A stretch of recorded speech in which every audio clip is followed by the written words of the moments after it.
여러분 안녕하십니까? 윤석열 검찰총장 당시 검찰의 대리고발 사주 의혹, 김웅 의원이 기자회견을 자청했지만 핵심은 기억나지 않는다였습니다. 그 자세한 내용은 잠시 뒤에 정리해 드리고요. 일단 김웅 의원은 최강욱 의원 고발장을 직접 작성하지 않았다고 했습니다. 대신 검찰에 접수한 실제 고발장을 작성한 국민의힘 법률자문위 소속 변호사가 확인됐는데 그는 당에서 초안을 받아 작성했다고 말했습니다. 저희가 그 초안을 입수해서 손준성 검사가 김웅 의원한테 전달했다고 의심받는 고발장과 비교를 해봤습니다. 과연 다른 고발장이라고 말할 수 있을지 판단해 보시기 바랍니다. 이기주 기자의 단독 보도입니다. 최강욱 의원 고발장을 작성한 국민의힘 소속 조모 변호사는 지난해 8월 고발장 초안을 당시 미래통합당 당무감사실에서 받았다고 말했습니다. 조 변호사가 당에서 받았다는 고발장 초안을 이보다 넉 달 앞서 손준성 검사가 김웅 의원에게 전달한 의혹을 받고 있는 고발장과 비교해봤습니다. 소제목 앞에 번호가 검은색 사각형으로 바뀌었고 고민정 의원의 호칭이 후보자에서 당선자로 고발장 마무리엔 제출할 증거가 있다에서 없다로 달라졌습니다. 하지만 고발장의 세부 내용을 비교해보면 최강욱 의원의 틀린 주민번호나 57만 명으로 기재된 유튜브 조회수, 그리고 인용 판례는 물론 결론 단락의 문장까지 통째로 보고 베낀 듯 흡사합니다. 필요합니다가 필요하다로, 바랍니다가 바란다로 바뀐 정도입니다. 김웅 의원이 손 검사에게 받아 당에 전달한 의혹을 받는 고발장과 당이 조 변호사에게 건넨 고발장 초안, 그리고 조 변호사가 대검에 제출한 고발장 내용이 거의 똑같은 사실이 드러난 겁니다. 김웅 의원이 최강욱 고발장을 당에 건넸고 당이 문서의 일부 형식을 바꾸고 내용을 줄인 뒤 조 변호사를 통해 실제로 제출한 것 아니냐는 해석이 가능합니다. 조 변호사는 MBC와의 통화에서 자신은 당무감사실이 준 초안만 참고했다며 김웅 의원이 전달했다는 자료는 본 적도 받은 적도 없다고 주장했습니다. 다른 파일이에요, 제가 받은 거는. 그러니까 김웅 의원이 고발 사주를 받아서 전달했으면 그게 저한테 와야 되는데 저는 그 초안을 받은 적이 없다는 거예요. 검찰발로 의심되는 최강욱 의원의 고발장이 당에 접수되지 않았다고 했던 이준석 대표는 막상 담당 변호사가 당에서 고발장 초안을 받았다고 증언하자 진상 파악에 나섰습니다. 조 변호사의 발언에 대해 가지고는 제가 진상을 알아보라고 당에 지시하겠습니다. 국민의힘 관계자는 이에 대해 당에서 조 변호사에게 전달한 고발장 초안은 국회 법사위에서 당무감사실로 내려왔던 것이라며 다만 초안의 작성자와 작성 경위 등은 알 수 없다고 말했습니다. MBC 뉴스 이기주입니다. 과연 김웅 의원은 손준성 검사한테서 고발장을 전달받았는지 본인이 직접 기자회견을 자청했으니 이 질문 하나만큼은 명확하게 답하지 않겠냐는 기대를 했지만 그의 답은 기억나지 않는다는 동어 반복이었습니다. 그러면서 가정법을 사용해 당에 전달했을 수도 있다고 했는데요. 먼저 기자회견 내용을 이호찬 기자가 보도합니다. 지난 2일 의혹이 불거진 뒤 처음으로 공개 기자회견에 모습을 드러낸 김웅 의원은 첫 보도를 한 인터넷 매체 뉴스버스와의 인터뷰 내용 자체부터 전면 부인했습니다. 작년 4월 검사 동기이자 당시 대검찰청 수사정보정책관이었던 손준성 검사와 고발장을 상의한 적도 없고 손 검사가 보낸 걸로 표시된 파일 100여 건을 전달했는지 여부도 기억이 없다고 주장했습니다. 기억이 안 나는데 기억난다고 거짓말을 해야 되겠습니까? 반대로 한번 이야기를 해볼게요. 제가 기억이 납니다라고 이야기를 하면 여러분은 그거 믿어주시겠습니까? 그러면서도 정황상 손 검사가 건넨 파일을 당에 전달했을 가능성은 있다고 여지를 남겼습니다.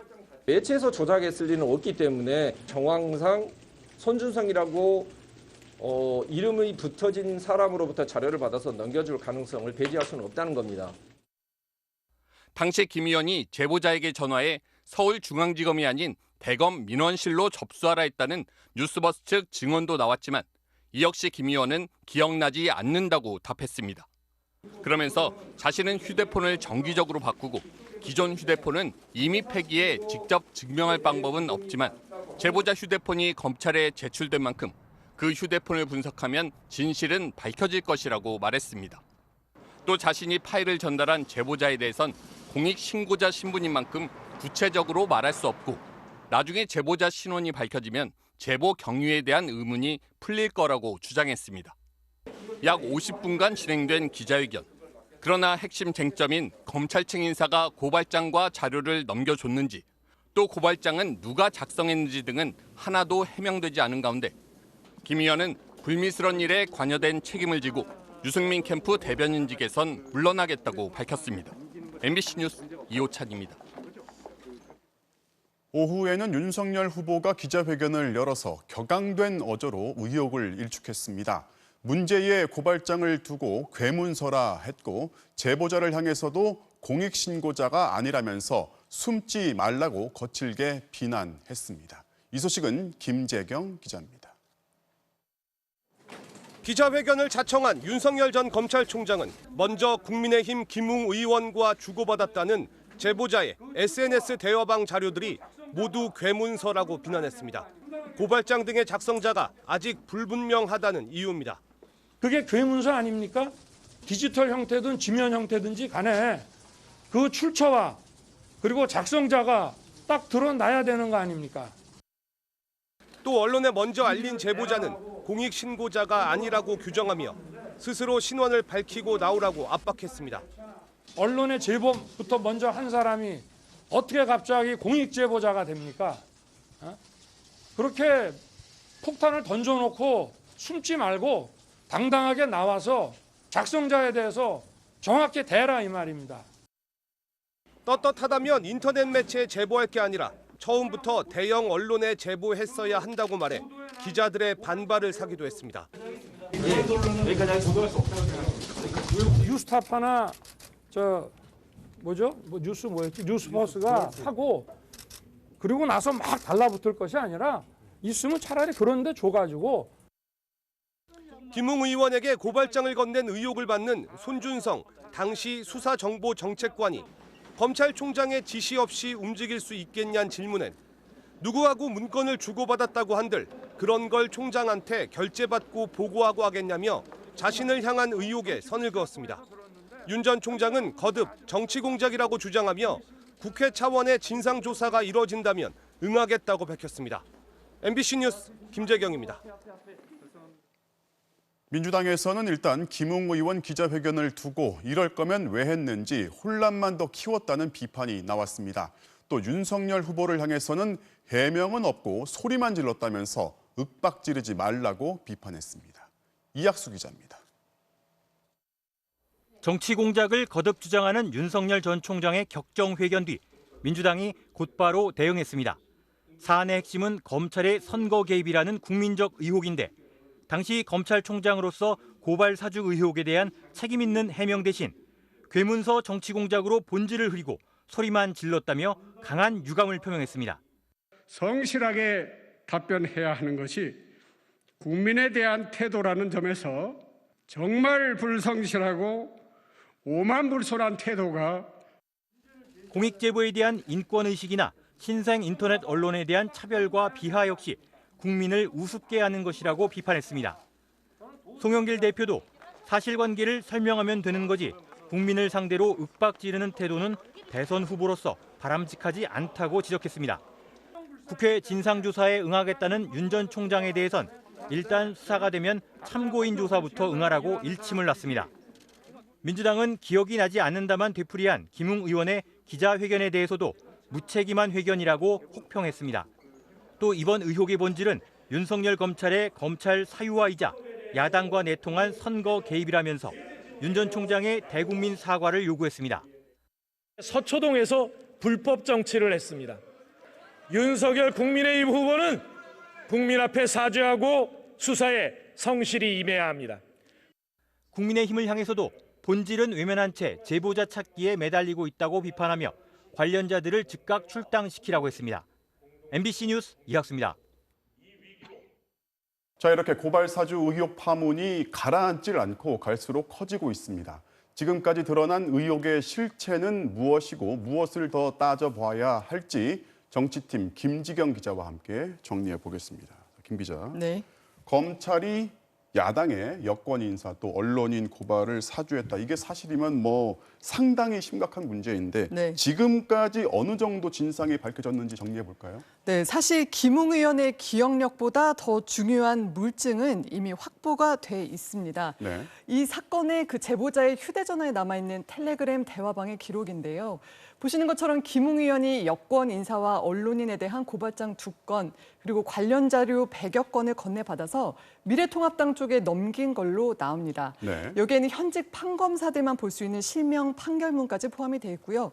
또 메시지마다 손준성 보냄 이런 문구가 들어가 있습니다. 이 손준성이 바로 대검 수사 정보 정책관이던 손준성 검사고 그래서 윤석열 당시 검찰총장의 개입이 의심된다는 게 의혹의 핵심입니다.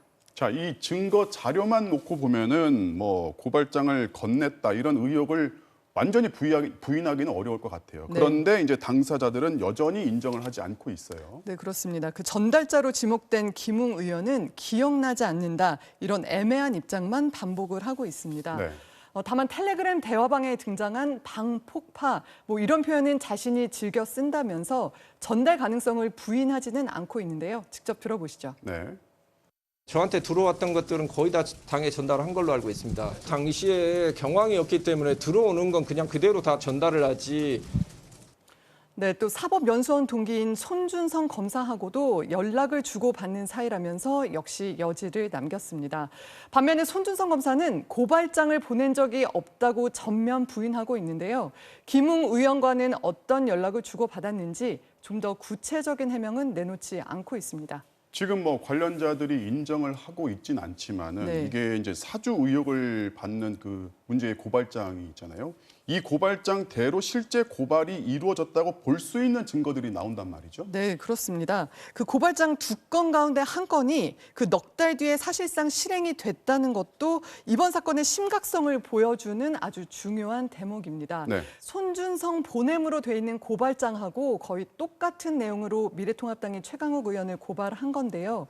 검찰의 고발 사주가 미수에 그친 게 아니라 실제로 실행에 옮겨졌다는 해석이 가능한 겁니다. 자, 뭐 적어도 이 증거로 나오는 텔레그램 대화방도 고발장이 조작된 게 아니라고 한다면은 검찰이나 뭐 당시 윤석열 전 총장한테 타격이 있을 수밖에 없을 것 같아요. 네, 그렇습니다. 검찰이 고발 사주를 한 거라면 윤 전 총장도 타격이 불가피할 걸로 보입니다. 네. 직접 지시한 걸로 밝혀진다면 물론 치명타를 입을 거고요. 지시하지 않았어도 당시 검찰총장으로 책임을 면하기는 어려울 겁니다. 윤 전 총장이 오늘 몹시 격앙된 모습으로 거세게 반발한 것도 이번 사건이 미칠 파장을 알기 때문일 텐데요. 직접 들어보시죠. 네. 이런 정치 공작, 제가 그렇게 무섭습니까? 저 하나 그런 공작으로 제거하면 정권 창출이 그냥 됩니까? 당당하게 하십시오. 고발장을 비롯한 증거 자료를 괴문서라고 부르고 또 처음 보도매체와 제보자를 맹비난한 윤 전 총장의 반박이 얼마나 설득력을 가질지 그건 검찰 조사 결과를 지켜봐야겠습니다. 네, 잘 들었습니다. 지금까지 정치팀의 김지경 기자였습니다. 이 대리고발 사주 의혹을 두고 대검은 진상조사를 벌이고 있고 공수처는 오늘 고발인 조사를 했습니다. 의혹의 덩어리는 갈수록 커지는데 핵심 당사자들은 전면 부인하고 있는 상황에서 당장 강제 수사가 필요하다는 목소리가 높지만 검찰인지 공수처인지 수사의 주체를 결정하는 것도 간단하지 않습니다. 이어서 조국현 기자입니다. 지난 2일 뉴스버스의 첫 보도 당일 대검 감찰부는 비교적 신속히 진상조사에 착수했습니다. 손준성 검사가 대검 수사정보정책관 시절 사용한 컴퓨터와 함께 제보자의 휴대전화 등 증거 자료를 확보해 검토에 나섰습니다. 하지만 강제 수사권이 없는 만큼 고발장 작성 주체나 손 검사의 개입 범위 등 의혹의 핵심을 규명하는 데는 역부족이라는 지적입니다. 진상조사가 충분하지 않다는 판단, 그것을 조만간 내려야 될 것 같고요. 그런 전제에서 한계가 있다면 수사로 전환될 필요가 있습니다. 법무부는 감찰관실을 중심으로 적용 가능 혐의, 수사 주체 등에 대한 법리 검토를 마친 것으로 알려졌습니다. 일단 손 검사에게 적용할 수 있는 죄목으로는 공직선거법과 국가공무원법, 개인정보보호법 위반, 공무상 비밀누설죄 등이 꼽힙니다. 윤석열 전 총장이 고발장 작성에 관여했다면 직권 남용죄를 물을 수 있다는 의견도 있습니다. 다만 의혹의 실체가 안개 속인 현 시점에서 처벌 가능성에 대한 전망은 엇갈립니다. 실명이 기재된 판결문을 유출한 혐의, 즉 개인정보보호법 위반을 제외하고는 죄를 묻기가 쉽지 않다는 시각도 있습니다. 정치적 파급력과는 별개로 구성요건적인 면에서는 고발 사주 자체가 처벌 대상은 아니다 보니까 압수수색 등이 가능한 강제 수사로 전환돼도 수사를 누가 할지가 또 관건입니다. 수사권 조정에 따라 검찰의 직접 수사가 가능한 건 공직선거법 위반뿐인데다 국가공무원법이나 개인정보보호법 위반의 경우 고위공직자범죄수사처의 수사 범위 바뀝니다. 공수처가 오늘 윤 전 총장 등에 대한 고발인을 불러 국가공무원법 위반 부분을 빼기로 한 것 역시 고심의 흔적으로 읽힙니다. 하지만 정치적 파급력이 큰 사안인 만큼 대선 전 논란을 일찍 정리할 필요와 함께 핵심 물증 확보가 늦어져 수사의 골든타임을 놓칠 수 있다는 우려 등을 근거로 속도전이 불가피하다는 목소리가 높습니다. MBC 뉴스 조국현입니다. 코로나19 신규 확진자 수가 일주일 만에 다시 2,000명을 넘어섰는데 특히 수도권에서 역대 가장 많은 확진자가 나왔습니다. 방역당국은 이제 앞으로 4주 동안이 고비가 될 거라면서 유행이 좀 잦아들면 11월부터 단계적 일상 회복 방안을 시작하는 것을 검토하고 있습니다. 김아영 기자가 취재했습니다. 서울 은평구에 있는 한 보습학원. 지난 1일 이 학원에 다니던 수강생 1명이 처음 확진된 뒤 다른 수강생과 가족 등 19명이 연쇄적으로 확진됐습니다. 방역당국은 추가 접촉자를 파악하는 동시에 확진자들의 정확한 감염 경로를 조사하고 있습니다.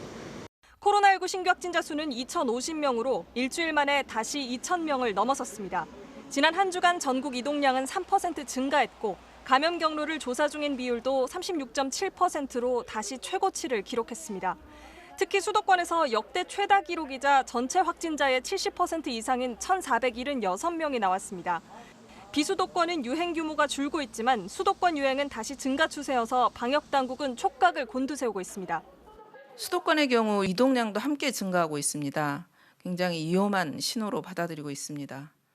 이대로라면 추석 연휴를 앞두고 수도권에서 비수도권으로 재확산 가능성이 큰 만큼 앞으로 4주간이 고비가 될 것으로 보입니다. 추석 명절을 포함한 앞으로의 4주간이 소중한 일상 회복으로 한 발 더 다가서느냐 다시 물러서느냐의 분수령이 될 것으로 판단하고 있습니다. 방역체계 전환을 의미하는 단계적 일상 회복 방안은 11월부터 본격적으로 검토될 전망입니다. 10월까지 국민의 70%가 백신 접종을 완료하고 면역이 형성되는 2주간의 시간이 지나야 하기 때문입니다. 이와 함께 9월 중 4차 대유행을 진정시켜야만 일상 회복 방안도 원활하게 추진될 수 있다는 게 정부의 판단입니다. 11월부터 좀 이러한 단계적 일상 회복 방안들을 적용하기 시작한다라고 하는 판단이기 때문에 9월에 방역 관리가 굉장히 중요하다고 판단하고 있는 중입니다. 정부는 거리 두기는 여전히 중요하다면서 방역 조치를 급격하게 해제하는 방식이 아니라 해외 사례 등을 검토해 단계적으로 일상 회복을 추진할 계획입니다. MBC 뉴스 김아영입니다. 충남 아산의 한 개척교회에서 집단 감염이 발생해서 전체 신도의 80%가 넘는 88명이 확진 판정을 받았습니다. 교회 측은 방역수칙을 잘 지켰다고 했지만 서너 시간 동안 함께 예배를 보고 식사를 하기도 했던 것으로 드러났습니다. 고병권 기자가 취재했습니다. 충남 아산 시골 마을의 한 개척교회입니다. 지난 6일 이 교회 교인 1명이 처음 확진 판정을 받았고 이틀 만에 천안과 아산에서 교인 87명이 무더기로 감염됐습니다. 교회가 자체 운영 중인 대안학교 교사와 학생을 포함해 전체 신도가 100여 명 정도인데 80% 이상이 감염된 겁니다. 방역당국은 이 교회가 최근까지도 서너 시간의 장시간 예배를 진행한 사실을 확인하고 전체 교인을 자가격리 조치했습니다. 지난 일요일 교회의 대면 예배에 참석한 인원은 약 60여 명.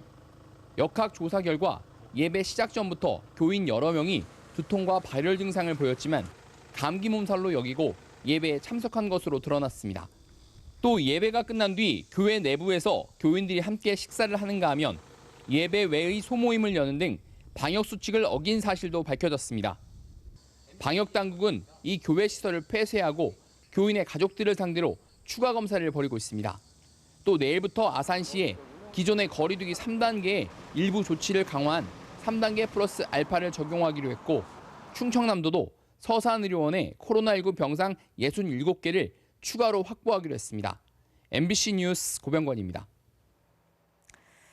자, 이제 11월부터 단계적으로 일상 회복을 추진하기 위해서는 일단 유행 상황이 안정화되는 게 필수고 또 하나 중요한 게 바로 병상 확보인데요. 지금은 코로나 병상들이 비상체계로 가동되고 있어서 사실상 재정비가 필요하다는 지적이 나오고 있습니다. 이런 와중에 일부 감염병 전담 병원들이 전담 병원 지정을 취소해 줄 것을 요청했습니다. 조희영 기자가 취재했습니다. 기저질환을 보유한 고령의 코로나 환자 170명이 입원해 있는 서울 구로구의 감염병 전담 요양병원입니다. 이 병원은 최근 방역당국에 감염병 전담병원 지정을 취소해달라고 요청했습니다. 정부가 최근 손실보상 기준을 바꾸면서 16만 원이던 병상 단가가 11만 원으로 줄었고 다음 달부터는 한 달에 8억 원이 넘는 파견 의료진 86명의 인건비도 모두 병원 측이 부담해야 한다는 겁니다. 더 이상 운영을 하게 되면 병원이 이익이 아닌 손해의 적자 상태에 빠지게 들겠다. 경기도 평택의 감염병 전담 요양병원 역시 같은 문제로 지정을 취소 요청했습니다. 감염병 전담병원 지정 취소 요청이 잇따르자 방역당국은 모레인 10일 병원들과 만나 협의하기로 했습니다. 전문가들은 11월부터 단계적 일상회복 방안이 추진되기 위해서는 4차 유행 상황 안정, 백신 접종 완료율 80%와 함께 안정적인 병상 확보 대책이 필요하다고 지적합니다. 대유행 때마다 정부가 행정명령을 내려 중환자 전담 병상을 그때그때 마련해 왔는데 이제는 장기적으로 코로나 환자를 치료할 전담병원과 예산 확보가 이루어져야 한다는 겁니다.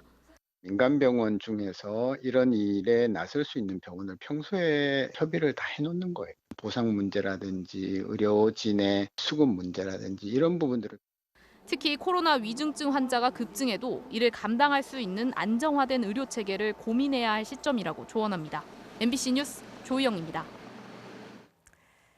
공급에 차질을 빚었던 모더나 백신이 약속했던 것보다 많은 양이 들어왔고 또 루마니아에서 도입한 백신들까지 오늘 국내에 도착하면서 백신 수급은 이제 안정화되고 있습니다.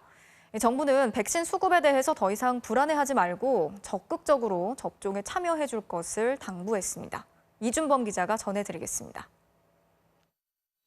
코로나19 백신 수급 상황이 급속히 안정화되고 있습니다. 우선 모더나 백신 139만여 회분이 어젯밤 추가 도착하면서 8월 23일부터 들어온 모더나 백신 물량은 815만 2천 회분이 됐습니다. 모더나사는 실험실에 문제가 생겨 8월 물량의 절반 이하로 공급하겠다고 했다가 정부 대표단이 항의 방문하자 9월 첫 주까지 701만 회분 공급을 약속했는데 약속한 물량보다 많이 들어온 겁니다.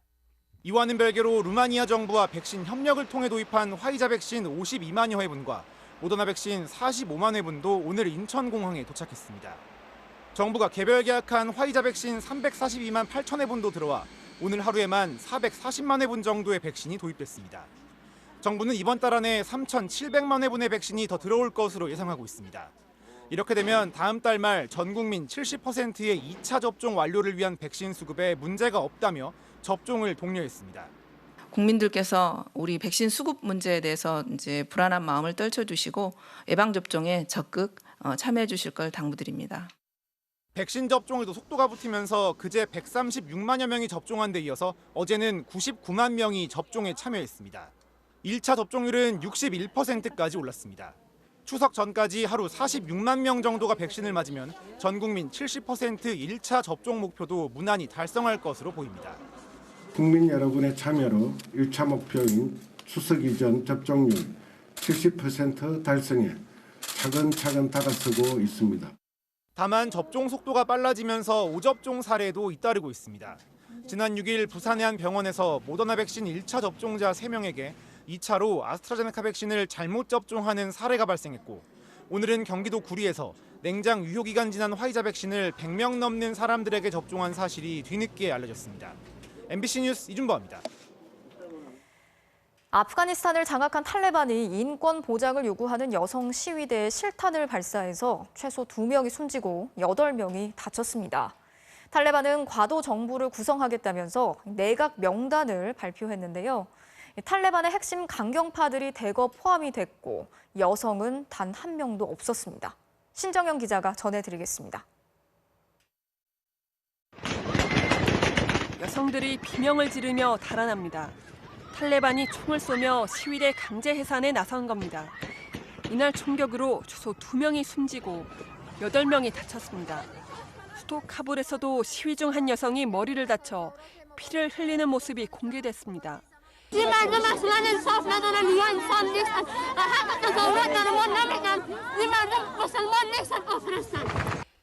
총격의 위협 속에서도 인권을 보장해달라는 아프간 여성들의 시위는 확산하고 있습니다. 이들의 시위는 탈레반의 아프간 장악을 도운 파키스탄 규탄 시위로 번졌고 남성 시위 참가자들도 늘고 있습니다.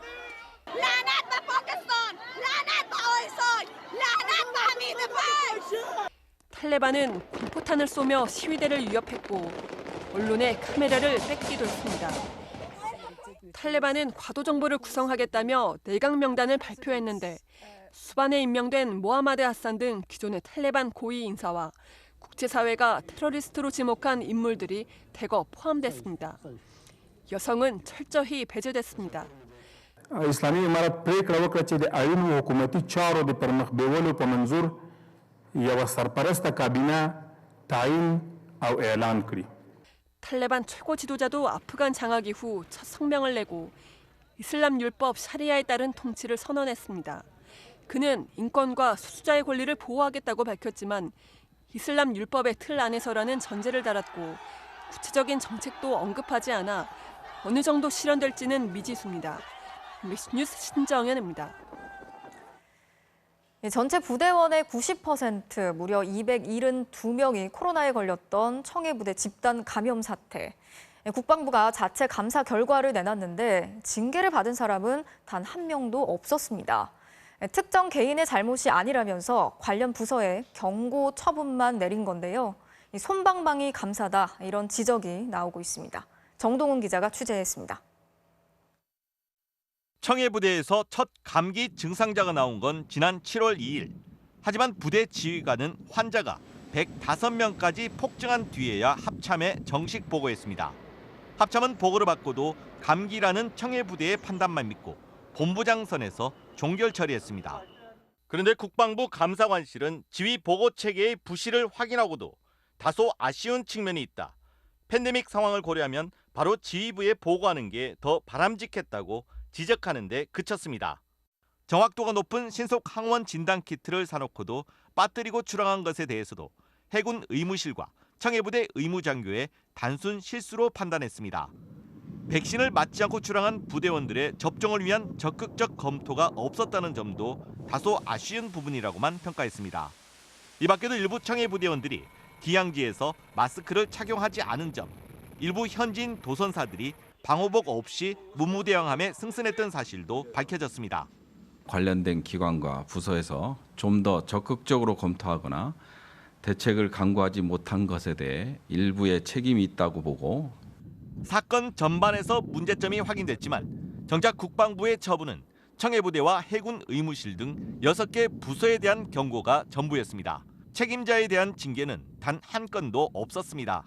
작전 실패했죠. 해외 파병 부대사에서 있을 수 없는 일이 벌어졌음에도 불구하고 책임지는 사람이었고 솜방망이 처벌에 그친 거는 전혀 이해할 수 없는 일입니다. 국방부는 집단 감염이 특정 개인의 잘못이라기보다 관련 부서 모두의 책임이라고 판단했다고 밝혔습니다. 사상 초유의 방역 참사에도 책임지는 사람은 없게 된 상황. 셀프 감사의 한계라는 지적이 나옵니다. MBC 뉴스 정동훈입니다. 수소 에너지의 힘이 커지고 있습니다. 자동차는 물론이고 건설 중장비, 드론, 선박, 철도까지 이제 수소로 움직일 수 있습니다. 탄소 중립으로 가기 위한 필수 기술, 과연 어디까지 진화할지 먼저 이유경 기자입니다. 돌더미를 실어 옮기는 굴착기, 거대한 나무 상자를 들어올리는 지게차. 겉으로 보기엔 평범한 중장비들 같습니다. 하지만 몸통에 커다랗게 글자가 써 있습니다. H2, 수소입니다. 이 장비들은 모두 수소로 움직입니다. 기존 장비와 다르게 배출가스가 전혀 없는 친환경 장비로 미래의 사회를 이끌어갈 첨단 장비라고 보시면 되겠습니다. 드론도 수소로 움직입니다. 수소 연료전지 드론은 일반 드론보다 4배나 더 긴 시간을 비행할 수 있습니다. 수소는 리튬 전지보다 훨씬 가볍고 더 많은 에너지를 담을 수 있기 때문입니다.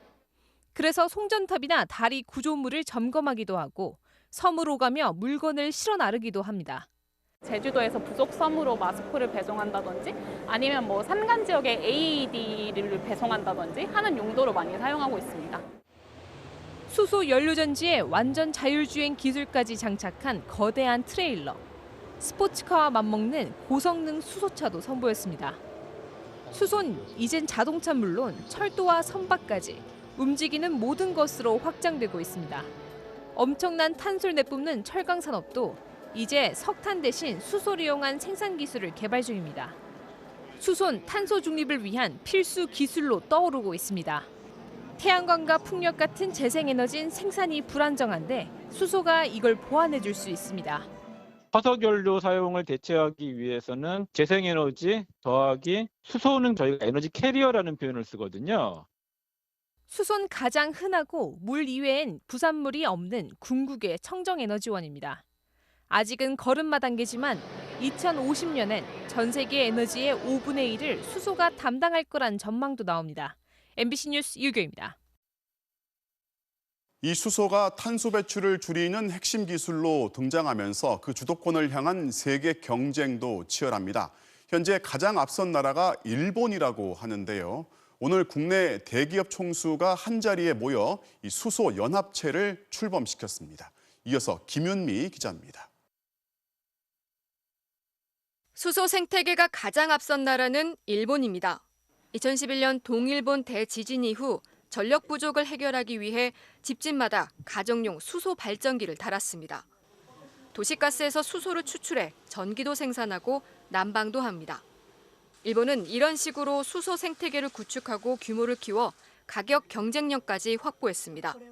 일본의 수소차는 5,000대 정도로 한국의 절반도 안 되지만 확보된 수소 충전소 부지는 2배 더 많습니다. 수소는 친환경 에너지원으로 주목받고 있지만 아직은 불안전합니다. 현재 생산되는 수소의 96%는 천연가스 같은 화석연료에서 뽑아내는데 이 과정에서 탄소가 배출됩니다. 이런 수소를 회색 수소, 즉 그레이 수소라고 부릅니다. 그래서 탄소 배출 없는 수소, 즉 블루 수소나 그린 수소를 만드는 나라들도 있습니다. 독일은 낮에 태양광으로 전기를 만들고 남은 전기로 물을 전기 분해해 수소를 만들어 저장합니다. 노르웨이도 신흥 수소 강국입니다. 기후변화로 북극 얼음이 녹으면서 물이 풍부해졌는데 이 물로 수력 발전을 돌려 수소를 생산해 수출할 계획을 세우고 있습니다. 한국도 대응에 나섰습니다. 현대차, SK, 포스코, 롯데, 한화의 총수들이 모여 오늘 수소 연합체를 출범시켰습니다. 차 잘 만들어도 주유소가 없으면 소용없는 것처럼 수소 역시 인프라 구축이 핵심입니다. 한두 기업만 잘해서는 성공할 수 없다는 뜻입니다. 생산부터 운송, 소비에 이르기까지 굉장히 다양한 단계가 있고 그 기술들이 연계가 돼야 되고 같은 표준 안에서 또 같이 호환이 돼야 되고 이런 부분이 있기 때문에 결국은 다 같이 움직여야 되는 그런 거죠. 한국의 강점은 석유화학에서 수소를 뽑는 기술과 수소를 활용한 모빌리티 기술입니다. 하지만 그린 수소의 핵심 분야인 대용량 저장과 운송 기술은 선진국들보다 10년 이상 뒤처져 있습니다. MBC 뉴스 김윤미입니다.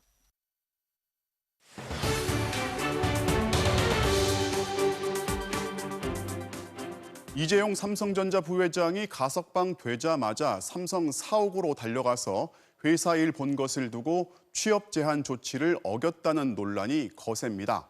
삼성 측은 이 부회장이 미등기 임원이라서 취업은 아니라는 입장인데요. 연봉을 수십억 원 받으면서도 미등기 임원으로 출근하는 대기업 총수가 또 있습니다. 장세주 동국제강 회장인데요. 이 취업과 제한의 기준이 애매하다 보니 규정 자체가 무용지물이 된 실태를 백승호 기자가 취재했습니다. 동국제강 장세주 회장이 드나들던 미국 라스베이거스 특급 호텔 카지노. 10여 년 동안 판돈으로 $750만, 우리 돈 80억 원을 썼습니다. 회사 돈도 가져다 도박판에 걸었습니다. 철근을 자르고 남은 자투리를 협력업체에 팔아넘겨 자금을 빼돌린 겁니다. 5m를 쓰고 나머지 2m 써야 되겠다. 그럼 남는 걸 고쳐드려야 하잖아요. 동국제강이랑 무자력을 좀 했다고 그러죠. 과거에 지나간 거는. 장 회장은 횡령과 상습 도박으로 3년 6개월형을 선고받고 복역하다 지난 2018년 가석방으로 풀려났습니다. 횡령 금액이 5억 원 이상이라 5년간, 즉 2023년까지 취업이 금지됩니다. 동국제강으로 직접 찾아가 봤습니다. 사무실에 오시는데 시간이 다 걸리셔가지고 금지날인데 찾아만 잘 모르겠어요.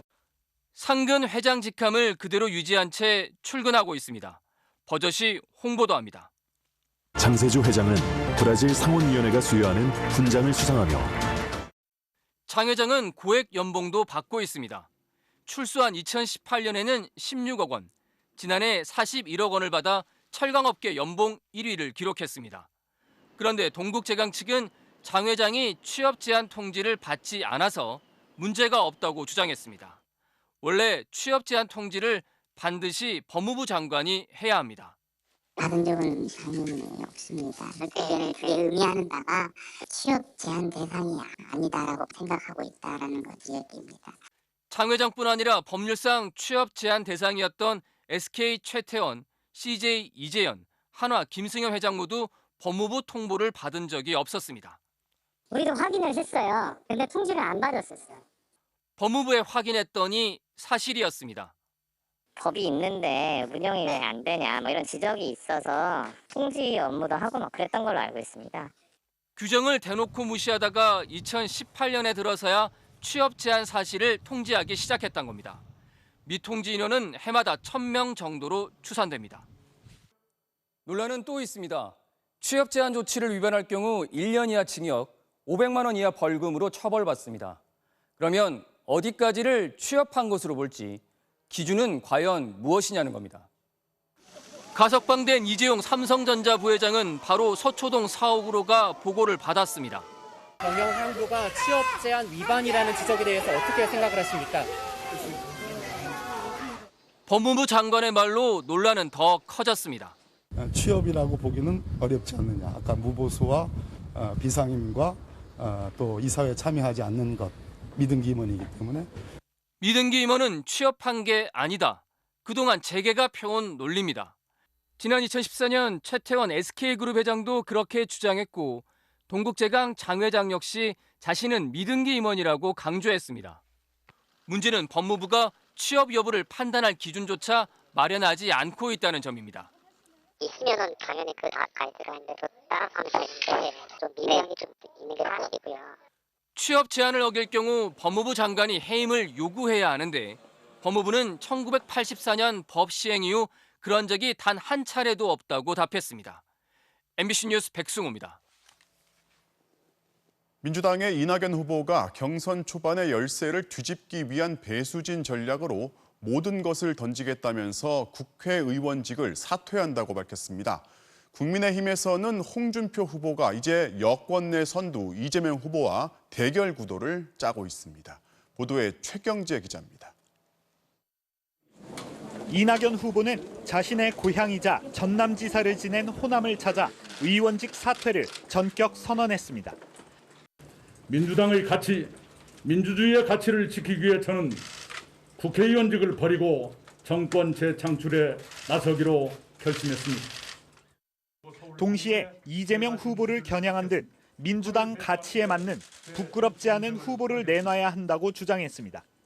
민주당 전체 권리당원 수에 맞먹는 64만 명의 표심이 달린 1차 선거인단 투표에서 이재명 후보와 격차를 좁힌 뒤 호남에서 역전의 발판을 마련하겠다는 배수진으로 풀이됩니다. 이재명 후보는 특별한 입장 대신 대국민 영상 메시지를 내 공직이 누리는 자리가 아닌 일하는 자리라는 걸 보여주겠다며 본선에서 이길 후보임을 강조했습니다. 위기 시대의 대통령은 위기 돌파형 리더여야 합니다. 민생에 도움이 된다면 진보, 보수, 좌우 따질 게 뭐가 있겠습니까?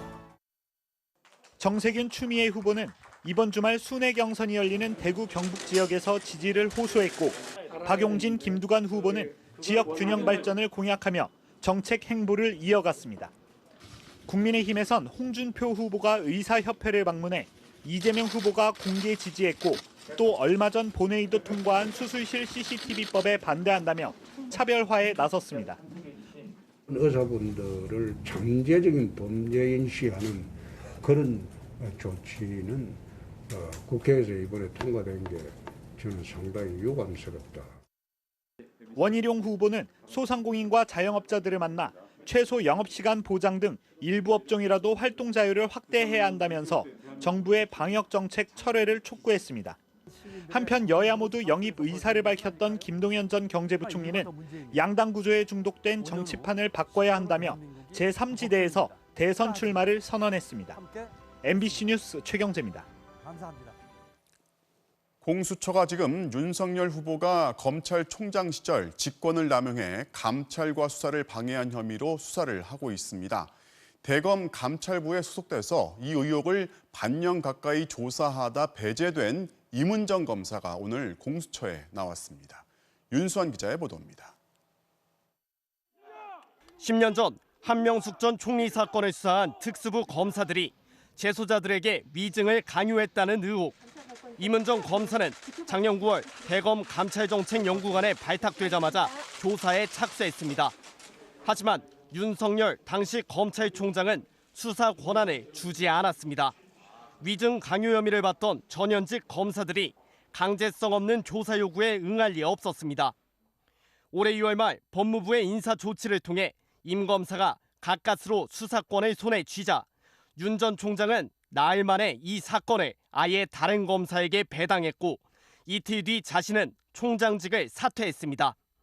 이 같은 감찰과 수사 방해 혐의로 윤 전 총장을 수사 중인 고위공직자 범죄수사처가 임은정 검사를 참고인 신분으로 불러 조사했습니다. 그냥 언제 직무 배제될지 모른다는 좀 절박함으로 순간순간 다 기록에 남겼기 때문에 기록 가지고 그대로 말씀하면 될 것 같습니다.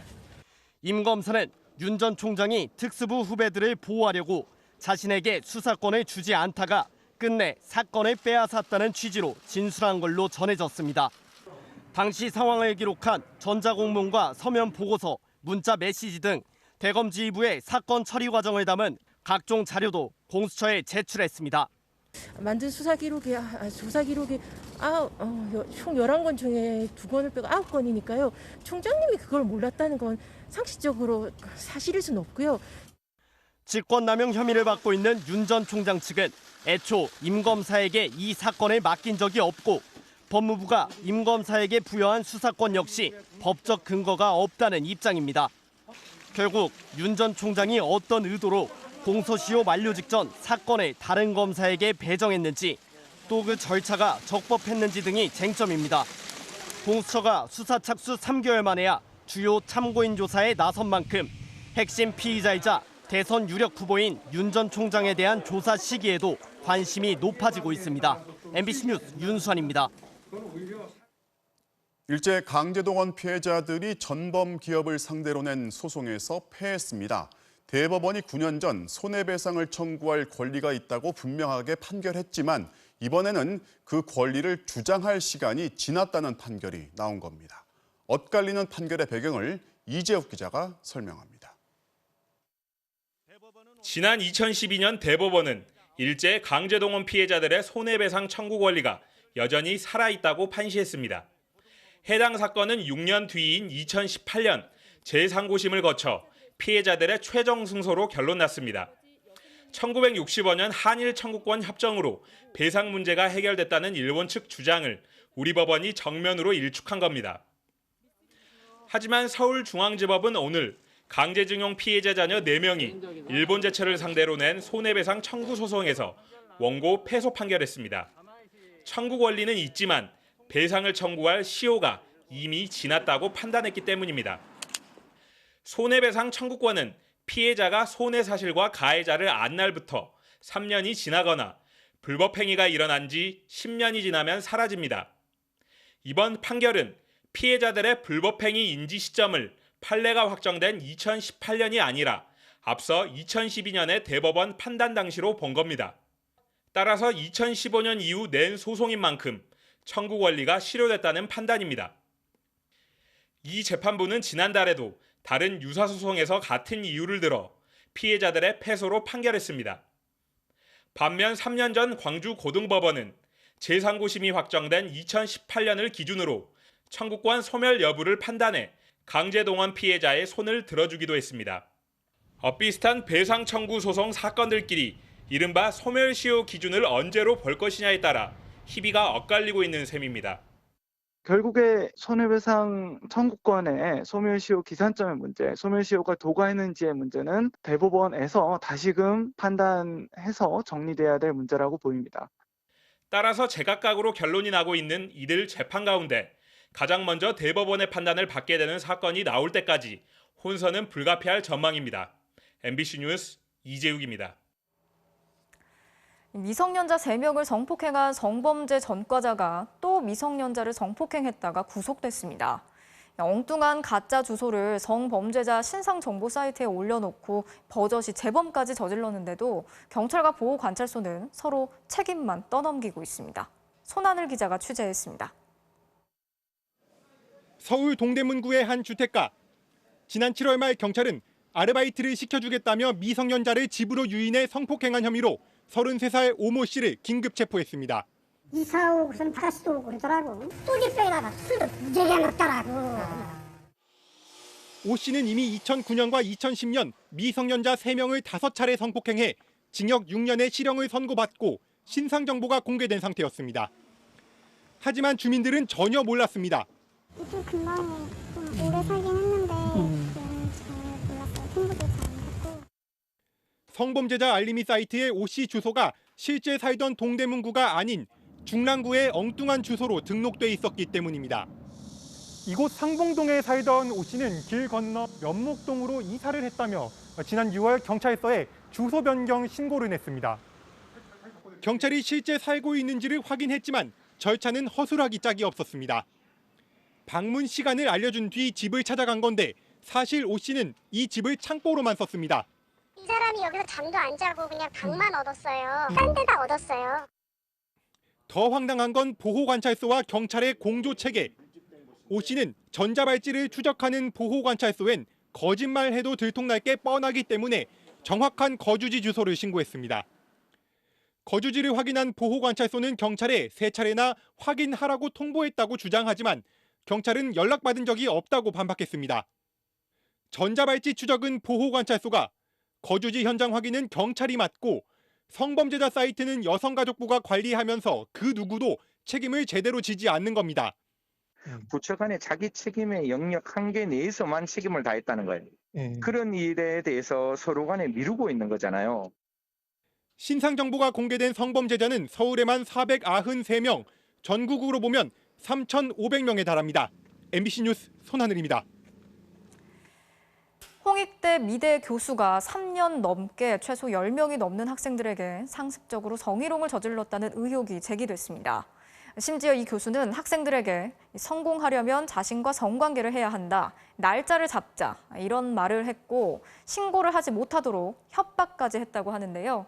학생들은 파면을 요구하고 나섰습니다. 김지인 기자가 취재했습니다. 올해의 작가상을 수상하고 10번 넘게 개인전을 열었던 현대미술작가 A씨. 대상은 언제나 시간적인 제한, 공간적인 제한이 항상 따르기 마련입니다. 2017년 홍대미대에 부임했는데 학생들은 해당 교수가 부임 다음 해부터 각종 성범죄를 저질렀다고 폭로했습니다. 한 학생에겐 면담을 하자며 학교 밖으로 불러낸 뒤 성공하려면 자신과 성관계를 해야 한다고 압박했습니다. 성관계를 하기를 요구를 하면서 이제 압박을 주고 미술계 내에서 영향력을 가진 사람과 잠자리를 해야만 기회가 생기는 것처럼. 내가 남자였다면 여기저기 성매매 업소에 데리고 다녔을 텐데와 같은 발언도 서슴지 않았고 성관계 날짜를 잡자며 휴대폰 달력을 꺼냈다고 합니다. 엠번방으로 돈 많이 벌었을 것 같아. 너랑 나는 언젠가는 하게 될 것 같은데 그냥 차라리 오늘 날짜를 잡자. 파악된 피해 학생만 남학생을 포함해 10여 명. 성범죄뿐 아니라 인격 모독적 발언, 학생들의 노동력 착취까지 3년 넘게 강의실 안팎에서 수십 건의 피해 사례가 있었습니다. 하지만 A 교수가 협박까지 해 신고를 할 수 없었다고 합니다. 잘 되게 하는 건 어려운데 앞길 막는 건 정말 쉽다. 분란 만들면 앞으로 아트씬에 발도 붙이지 못하게 하겠다. 학생들은 A 교수의 연구 파면을 요구했고 다음 달엔 형사 고발할 계획입니다. A 교수의 입장을 듣기 위해 사무실을 찾아가고 여러 차례 연락했지만 답변을 듣지 못했습니다. 학교 측은 피해 신고가 접수되면 진상을 조사하겠다고 밝혔습니다. MBC 뉴스 김지인입니다. 강원도의 한 공립 화장장에서 반려동물의 시신이 화장된 사실이 확인됐습니다. 화장장에서는 사람의 시신이 아닌 다른 걸 태우는 건 엄연한 불법인데요. 이를 감추기 위해서 서류까지 조작했다는 의혹이 제기됐습니다. 이용 기자가 취재했습니다. 강원도 삼척에 있는 한 장례업체입니다. 하얀 탁자 위에 누워있는 건 지난주 숨진 반려묘 한 마리. 한지로 싸고 동염해 염을 진행하고 입관도 마쳤습니다. 반려묘의 주인인 최모 씨는 키우던 고양이가 죽자 한 장례업체에 장례 절차를 문의했습니다. 사람식으로 수의를 입혀가지고 옷 해가지고 관에다가 해가지고 화장까지 하면 100만 원 정도 들어갑니다. 화장장을 같이 갖고 계시는 거예요? 화장장은 부탁을 해서 제가 이제 가는 거죠. 그런데 장례업체가 알려준 화장장은 반려동물 전용이 아닌 동해시의 공립 화장장이었습니다. 최 씨가 도착하자 화장장 측은 업체 측과 통화를 하며 대뜸 화부터 냈습니다. 이런 걸 네가 왔어야지. 아까도 뭐 이거 해주시면 안 되는 거야. 소문 난다고. 뭐 네가 맡고 아무리 네가 하겠지만. 하지만 잠시 뒤 반려묘에 관한 화장로로 들어갔고 30분 뒤쯤 최 씨의 손에 유골분이 전달됐습니다. 그런데 반려동물의 사체를 공립 화장장에서 화장하는 건 명백한 불법입니다. 장례업체 측은 공립 화장장에 반려동물 화장을 의뢰한 사실이 없다고 잡아댔습니다. 요즘 뭐 화장, 여기는 반려동물 없어요. 좋아요. 일감이 있어야지 하죠. 나는 원래 염하는 사람이에요. 화장장 측도 동물이 아니라 이장하다 나온 유골을 화장했다고 주장합니다. 옛날에 뭐 집안에 막히게 있는 지금 거기서라도 나도 태학도 뛰고 옛날에 그런 뭐 마을 때 요즘 그런 게 없죠. 하지만 정작 최 씨에게는 입단속을 시키려 했던 정황도 드러났습니다. 직원분 오셔가지고 산에서 화서 화장을 하는 거다. 그러니까 누가 물어보면 그렇게 얘기를 해라. 이렇게 얘기를 하셨거든요. 관리 감독을 맡고 있는 동해시는 조사에 착수하겠다고 밝혔습니다.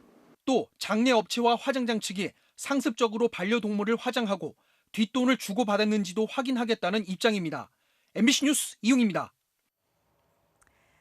이미 여러 차례 적발이 되고도 버젓이 불법 영업을 계속해왔던 유흥업소들이 잇따라 적발이 됐는데요. 지금의 법상으로는 아무리 여러 번 적발이 돼도 고작 300만 원의 벌금이 전부라서 이런 불법 영업들이 근절되지 않고 있습니다. 정혜인 기자가 취재했습니다. 손으로 얼굴을 가리며 사람들이 줄줄이 통로에서 나옵니다. 유흥주점 내부에 있는 지하 계단에 숨어 있다가 경찰에 적발된 손님과 종업원들입니다. 이들은 기계식 주차장을 통해 지하 1층으로 올라와 이곳을 통해 유흥주점으로 들어갔습니다. 주점에서 500m 떨어져 있는 외부 주차장에서 정해진 차량에 예약을 받은 손님들을 태워 몰래 데려왔습니다. 많이 왔다 갔다. 매일 오는 것 같아요. 저녁쯤에만 이제 왔다 갔다. 한 8시쯤부터. 이 유흥주점은 이미 올해만 3번 적발돼 과태료 처분을 받고 업주가 형사고발까지 당했습니다. 그런데도 또 불법 영업을 하다 4번째로 적발된 겁니다. 주점 안에 여성들이 앉아있고 테이블은 어질러져 있습니다. 밤 10시가 넘어서 영업을 하다 적발된 이 유흥주점 역시 올해만 이미 2차례 적발됐습니다. 게다가 코로나19 확진 판정을 받은 여성이 역학조사 결과 이 업소 인근을 다녀갔다는 구청의 신고를 받아 경찰이 확인 중입니다. 지자체는 반복적으로 불법 영업을 하다 적발된 유흥업소 관계자와 손님들을 감염병 예방법 위반 혐의로 형사고발한다는 방침입니다. 하지만 아무리 여러 번 적발돼도 현행법상 가중처벌 규정이 없어 최대 벌금 300만 원이 전부입니다. MBC 뉴스 정인입니다. 중국의 한 지방 정부가 300억 원이나 들여서 초대형 관우 동상을 세웠다가 여론의 문매를 맞고 있습니다. 기네스북 등재를 노리고 무조건 크게 지었다고 하는데 세금 낭비에 도시의 미관을 저해한다는 비판에 결국 철거를 당하는 신세가 됐습니다. 베이징에서 이혜인 특파원이 취재했습니다. 소설 삼국지의 주요 무대인 중국 후베이성 징저우시. 높이 58m, 무게 1200톤의 거대한 관우동상이 서 있습니다. 들고 있는 청룡오월도 길이만 70m에 이르는 세계 최대 규모입니다. 그런데 관우동상의 머리가 사라졌습니다. 2016년 관광객 유치를 위해 건립했는데 도시경관을 해친다는 비판이 쏟아졌고 결국 당국이 철거를 지시한 겁니다. 可能那个时候吧，也有一种上吉尼斯纪录啊等等这样一些一种冲动或者一种倾向。这样一种情况下，是不是就是设计从这个策划设计就是越做越大了？ 세금 낭비란 비판도 쏟아지고 있습니다. 건립에만 약 300억 원이 들었습니다. 철거 비용도 이와 맞먹는 280억 원이 필요합니다. 정작 지난 5년간 이 동상으로 벌어들인 수익은 고작 22억 원에 불과합니다. 동상을 세우는 것 자체가 돈 낭비였다는 겁니다. 중국 공산당 감찰기관까지 나서서 잘못된 건설로 세금이 낭비됐다고 비판하자 징저우시 당서기는 해체된 조각상 조각이 우리의 뺨을 때리는 것 같다며 자아 비판을 하기도 했습니다. 중국에서 이런 세금 낭비 논란은 처음이 아닙니다. 2004년 광둥성, 2012년 광시성이 막대한 예산으로 관우상 등 거대 조형물을 세웠다가 불법 건설 논란에 철거했고 중국에서 가장 가난한 지역인 구이저우성 시골 마을은 관광객 유치를 하겠다며 1년 예산의 40배를 투입해 높이 100m 목재 호텔을 짓다가 공사비 부족으로 사업을 중단했습니다. 베이징에서 MBC 뉴스 이혜인입니다.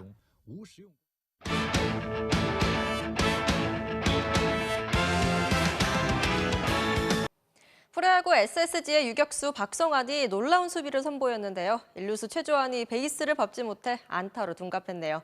수요일 밤 스포츠뉴스였습니다.